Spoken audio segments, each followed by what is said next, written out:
தம்பி தம்பி இங்க வாங்கப்பா. என் பையன் லெட்டர் அனுப்பிச்சுக்கிறான், எனக்கு படிக்க தெரியல, கொஞ்சம் படிச்சு சொல்லுங்கப்பா. எங்களுக்கே படிக்க தெரியாது. ஹலோ, அம்மாவுக்கு உடம்பு சரியில்லையா? என்னாச்சா? பொண்ணுக்குதான் கை விட்டு வருதுன்னு பார்த்தா பசங்களும் இப்படியாடா. என்ன பண்றேன்னு தெரிஞ்சா இப்படியே தானே பண்ற. தம்பி கொஞ்சம் படிச்சு சொல்லுப்பா.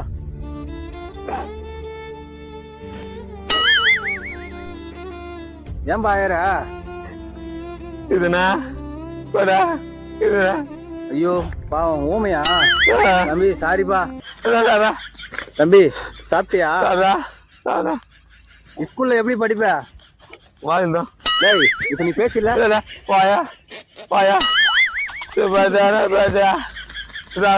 காசு எதனா தட்டா? இதனா ஏஜ்மே விட்டு வரட்டா இல்லனா? இதனா தம்பி எந்த ஊர் உந்த? திருடாருமா ஏஜ்னு போய் விட்டு வரட்டா? விட மாட்டாரு. யோ போயா, நானே படி தந்து எவ்வளவு பண்றேன். சும்மா கேள்வி கேட்டுக்கணும். ஊமை மாதிரி நச்சுட்டு படி தெரியலையா? பேசுவ நீ? அப்ப நீ பேசுவியா? இவ்வளவு நேரம் ஊமை மாதிரி பேசுவியா? பேச மாட்டா பேச மாட்டியா? ஊமை மாதிரி நச்சுக்கின்னு படிக்கிறதுக்கு சத்தியமா இல்ல?